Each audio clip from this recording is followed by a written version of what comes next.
I'm Allie. I came out after 20 years of marriage and I have 3 kids. I'm Melissa and I have 2 kids and I came out at 37 after an 11-year marriage. This podcast is about coming out later and the struggles and victories that come with it. When coming out feels like the end of the world, but it's really just the beginning. This is the Lesbian Chronicles.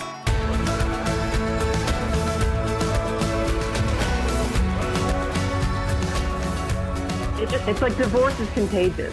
Like that's how they feel. And to say that you're doing that when your marriage looks so great on the surface, I think it causes people to reflect on like, well, what's shitty in my life?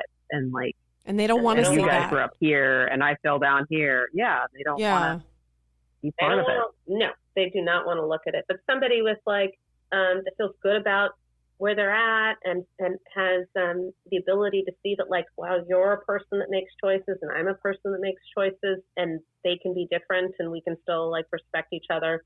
Those people were, incredible. But I learned a lot in that period of time because he worked at the school that my kids go to. And so we were all there at the same place. So we were like in this, Allie, you said it was brave. Well, I didn't feel like I had a choice. We were in this community. In fact, one of the parents found out about it, and she was somebody that talks a lot. Yeah, as always and is. I called him. I said, we have to tell the kids. Yeah. Mm-hmm. We have to tell the kids. I didn't want them to hear any other way. And boy, that conversation. It's horrible. It's so upsetting. And how old were your kids at the time? 14 months. 5, 7. Yeah. It's how also... did they react? Because mine were young like that at the time. Like they were 2 or 3 and 5. Mm-hmm. And, we didn't use the word divorce. We just said we weren't going to live together anymore. We were going to have separate houses. Like, how did you go about that conversation with them being that young? Mm-hmm. Not how I wanted to. I went about it how we did collaborative divorce. Same. Yeah, we did the same thing. Which I highly recommend. Highly recommend. Yeah, me too. You each have your own attorney, but you share like the child therapist and the family therapist and the financial person. So everybody's on the same team to support the goals that you want for, coming out of this. And, but I was, I just didn't know what else to do other than to follow advice, of professionals, even against my own gut instinct. Mm. Which is really helpful for me now because I can help and support people, give them, general advice that I think is helpful. And then also to support them, your child the best. Do it in a way that works. So they said to just come out. Well, first give them a treat. That's what they said. What? Because you can't have an emotional breakdown if you're eating. I fucking have a lot of emotional breakdowns when I'm eating. Yeah, same. Right? Yeah. So give them a treat and tell them just flat out so there's no mistake.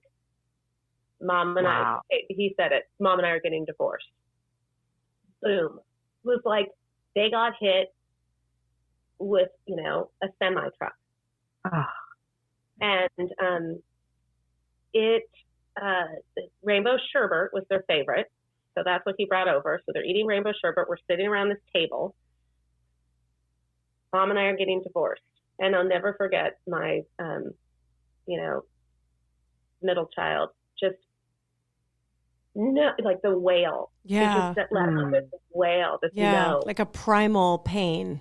Primal pain. That's such a good way to describe it. It was primal. And 30 seconds later, she threw up. Man. Yeah. I mean, it was so traumatizing, even though I know how to have hard conversations, and he and I did it together, and we were there, It was so traumatizing, although now she absolutely loves that story because she says she threw up rainbows when I told her I was gay. I think that's very funny. That is funny, actually. That's very funny, actually. Oh, my God. Threw up a rainbow. Yes. That's her part in the whole thing. Oh, my God. But we weren't planning on even telling them about the gay part, but they asked, and it led to that. Well, why are you getting divorced? Well, we don't have the kind of love that's needed for a happy, healthy marriage. That was the line.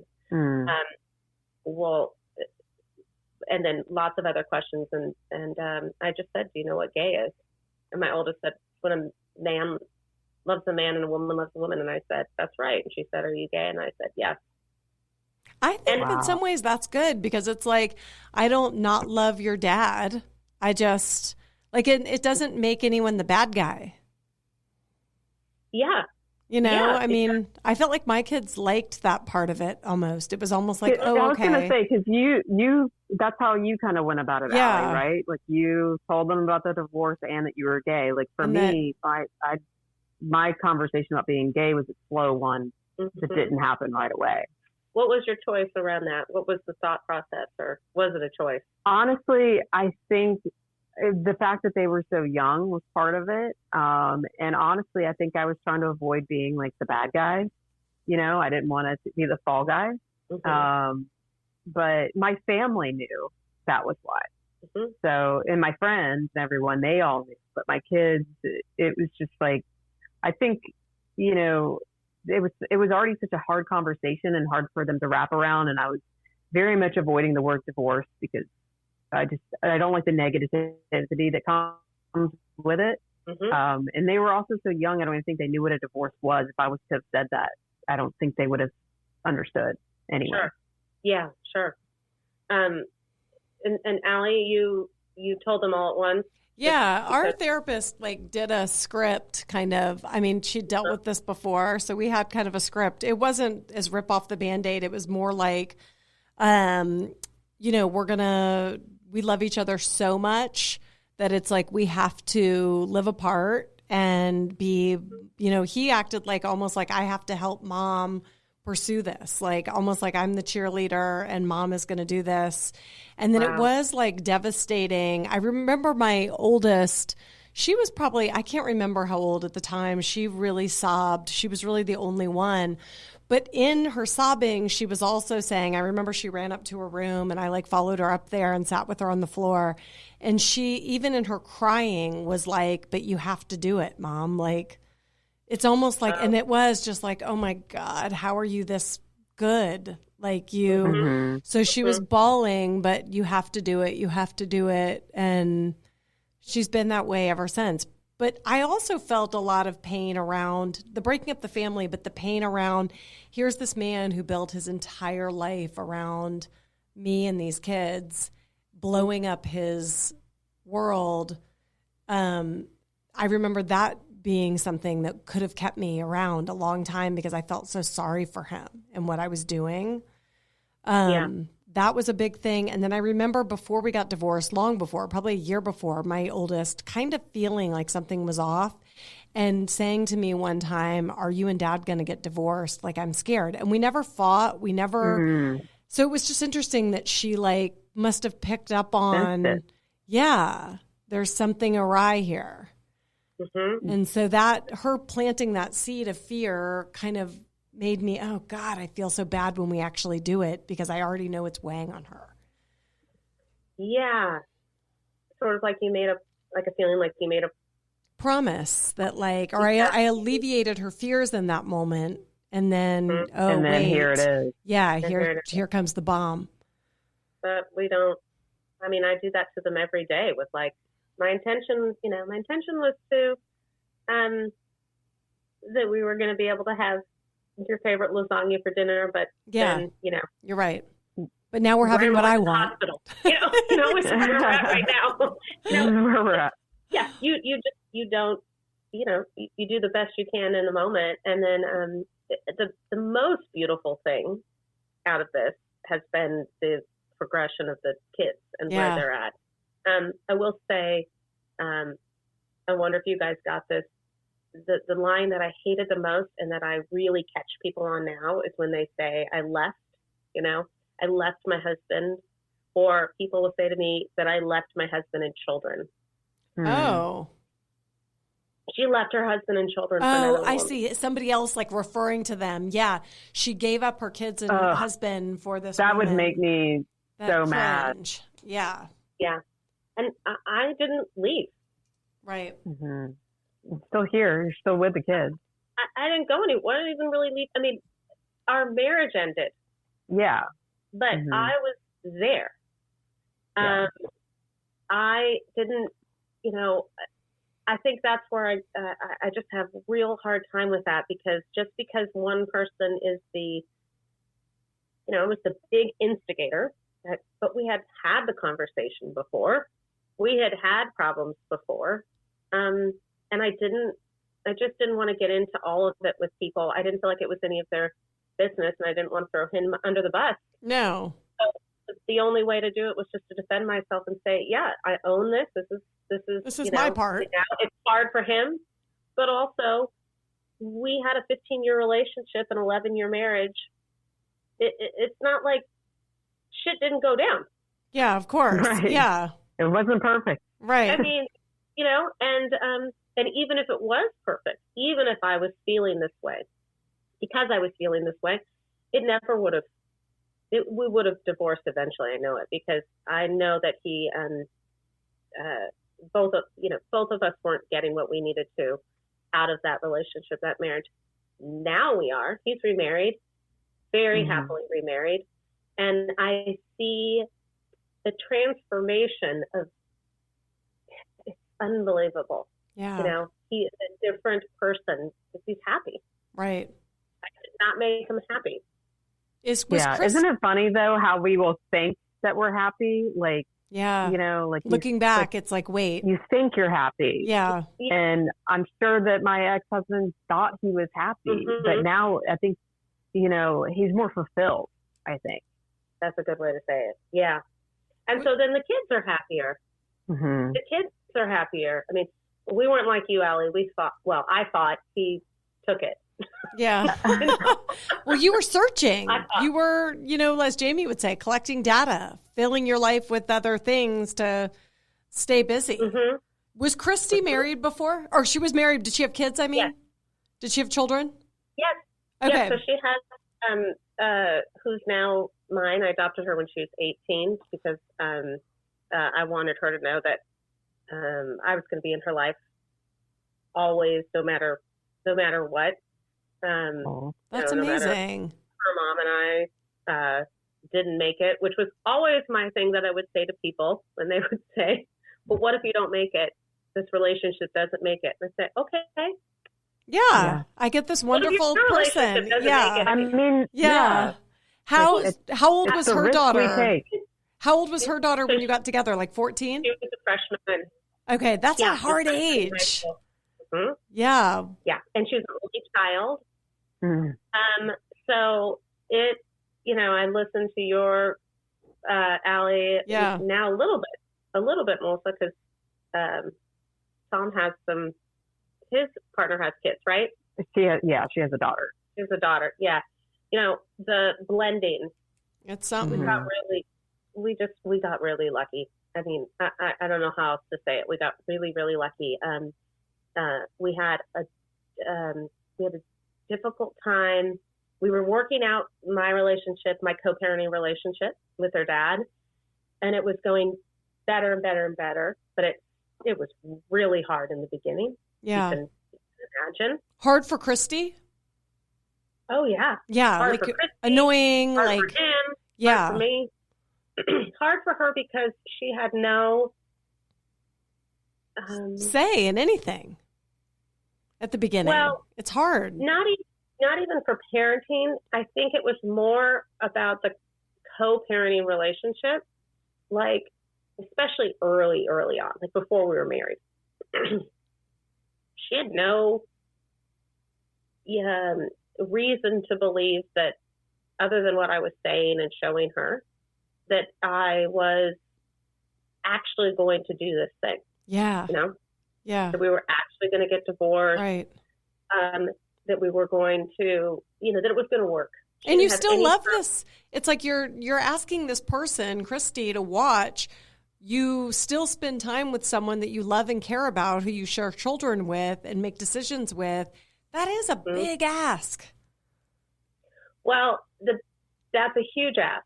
And the bigger ask, I think, in our relationship was she saw the pain in me. Yeah. So she would, I remember one time, her holding me while I was crying, and I was crying about his family. Yeah. Because his family was my family. Right. You're And grieving. You're grieving. Really, I was so grieving, and it was so hard for me to articulate. I'm not sad about the ending of the marriage, but like you said, Allie, I'm sad about like the ending of the dream and what is going to happen and who I'm losing possibly. Yeah, right. And I didn't want the uncertainty and the uncertainty, and it was sad. Yeah. But when you see somebody crying about their previous life and you're in a relationship with them, it's really fucking confusing. Yeah. I think Melissa and I have both experienced that firsthand. I've experienced it on both ends now. Yeah. And it is really a difficult spot to be. Mm-hmm. And I think that's one of the reasons why those catalyst relationships are so difficult, Yeah. And it sounds like yours sounds lovely and successful, but that's such a hard place to be for both of you. And I'm sure it took a lot of work for you guys to get on that other side. It's a lot of work. We say, she does the numbers and I do the feelings. She's a CFO accountant. Oh, sweet. So she didn't know that she could have feelings, that other people could have feelings about her life, or that she could have feelings about this. I mean, she grew up in rural Oklahoma. Wow. And we are very different in a lot of ways, and obviously really similar in a lot of ways. But the experience of like going through that with her was so. It was huge. It was huge. I had to be mindful of her feelings and her vulnerabilities. And then what I had to realize that I was doing, which was a big deal, all I wanted to do was make sure that my then husband or then ex-husband was happy. Yeah. As long as he was happy, I felt less guilty. Same. Yeah. Mm-hmm. So I would do anything. I would accommodate. I would, listen, pick up the phone, and not put her, at some point, not put her, not even first, but it just, there was something about it that wasn't as important to me. And I remember the one conversation where she was like, she pointed it out to me, and I realized what I was doing. I was just so afraid of being judged anymore than I already was. If that makes any, I don't know if that makes any sense or that resonates with you. I had to stand up for her, and I had to be comfortable disappointing. How did it happen? Like, okay, so then she's feeling like her needs aren't as taken care of maybe as his are in the early days. Yeah. Then you make that transition. How did he react? Did he feel that, or he didn't even really notice it happening? I don't know. When I work with people now, I say, because my dream was like, okay, we're getting divorced, but this isn't going to change our family. Mm-hmm. We're still going to be a family. Same. Okay, we're still going to have this. And I will skip to right now, and that is true. Yeah. There's just added people. So his wife and my wife, right? So now there's all of us. And his wife didn't have children until the 3 that she has now. So the ones that we share with her now. But oh gosh, it happened again. Tell me, Allie, where we were. On talking about his transition to you're starting to now put her first. Did he have a lot of feelings around that of like, he's, crying for help and you're not as quick to run to the phone or his aid? Yeah. Thank you so much. Sure. For bringing me back in. I told you that my mother-in-law's in the hospital and we had, she's getting out of the ICU today, but we had like a 36-hour no sleep, a couple days ago and have been back and forth. It's been, so there's a little part of my brain that's just still a little sleepy. We don't care at all. Yeah. I mean, same always. Yeah, exactly. And I wish I could be there in person. I'm so sad.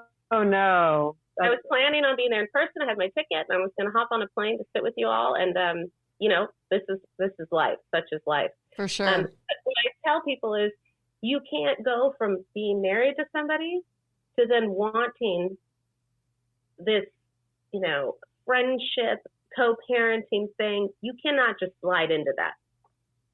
Mm-hmm. It does not work that way. Yeah. So what do you mean? Like, you can't, are you saying that like what Christy was feeling is correct in that you need to like rip the Band-Aid off to some extent?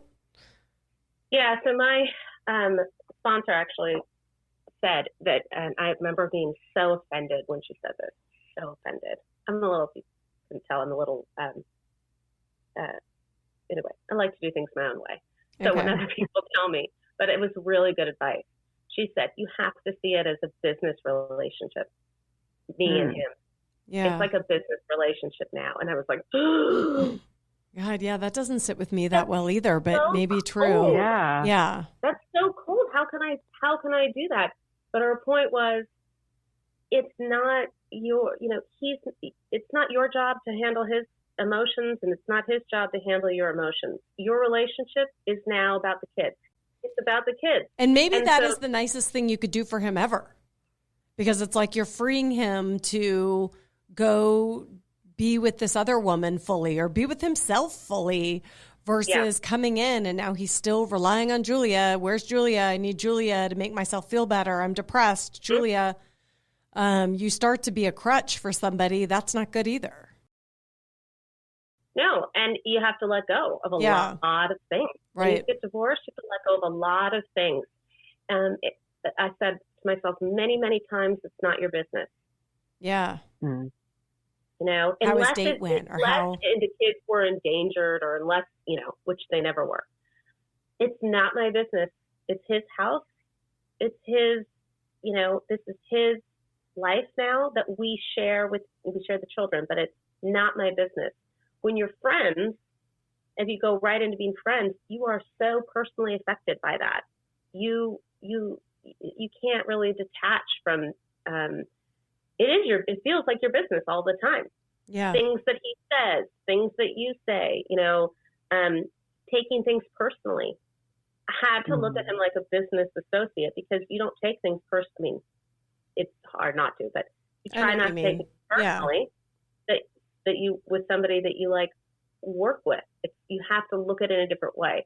So once we had that period, which is probably, at least a year, we were then able to, move into more of what is now a friendship, an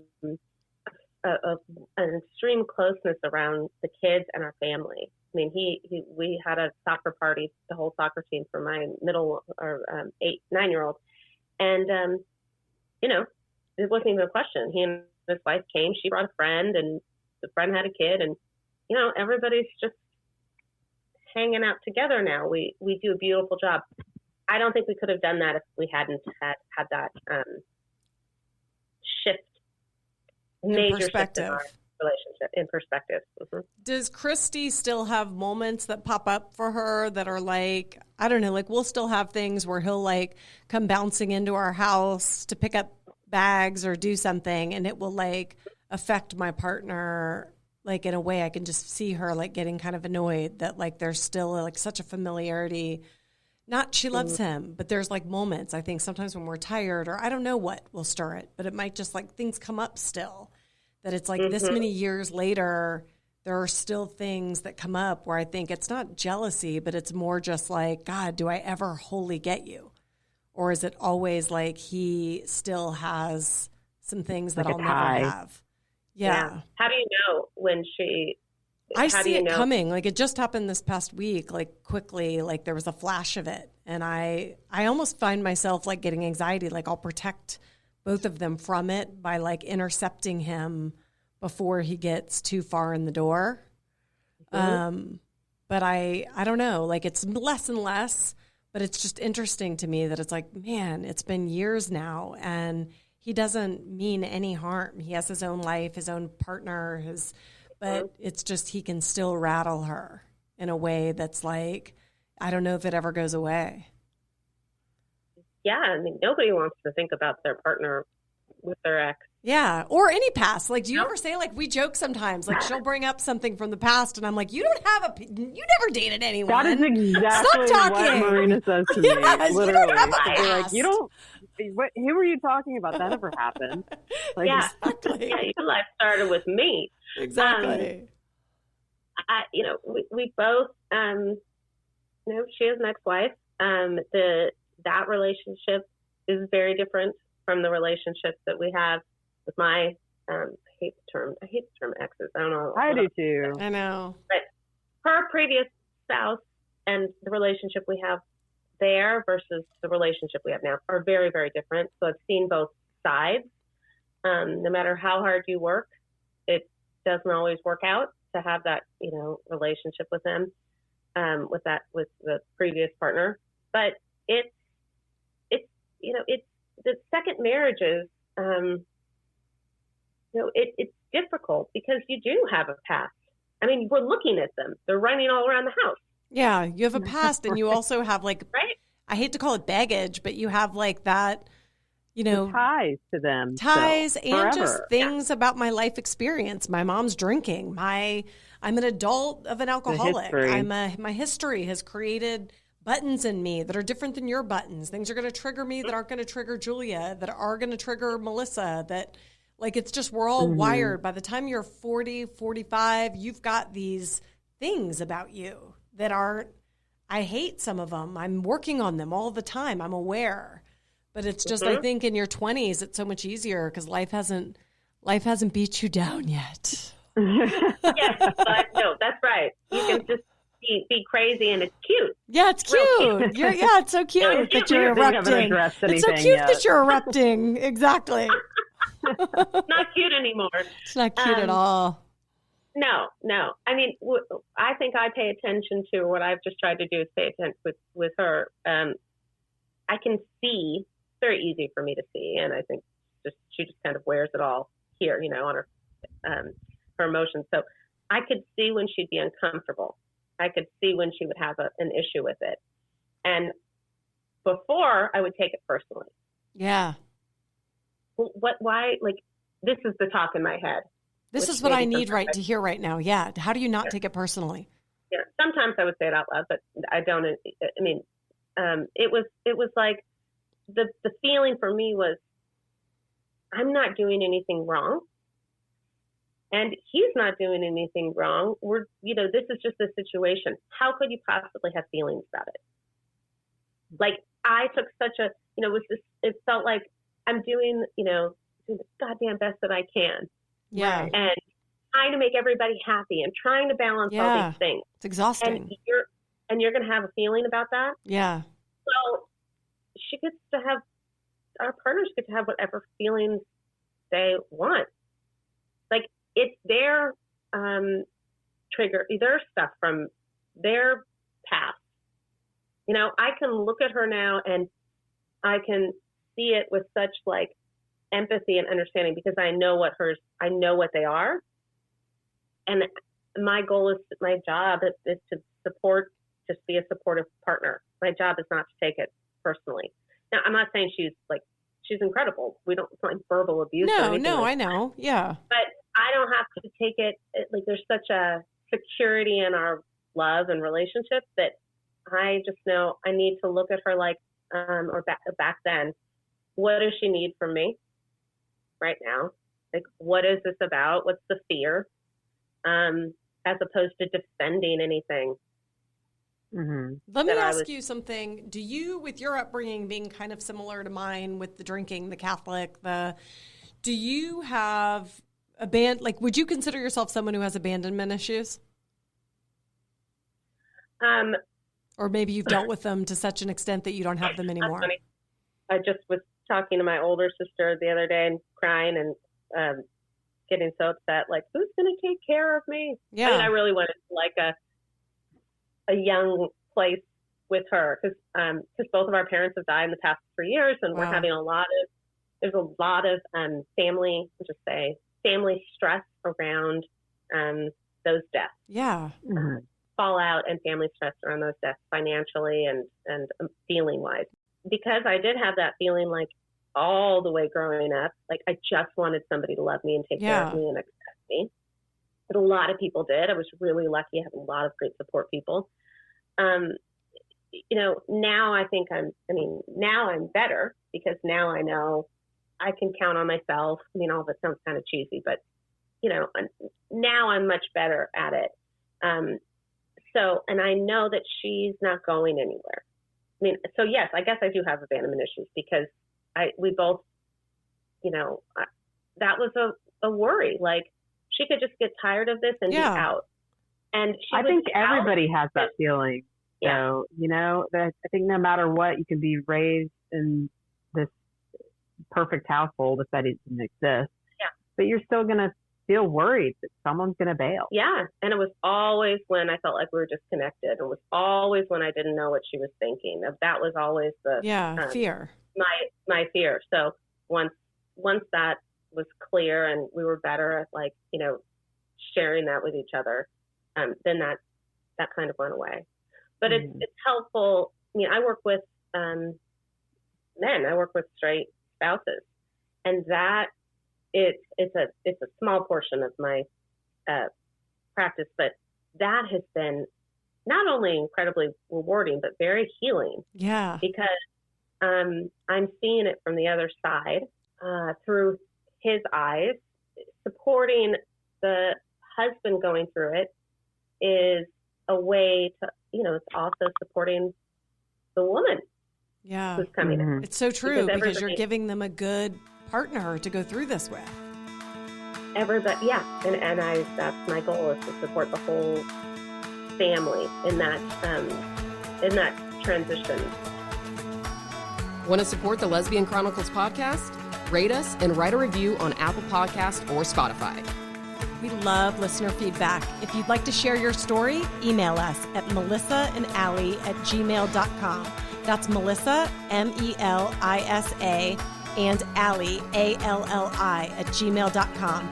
Or follow us on Instagram at Lesbian Chronicles.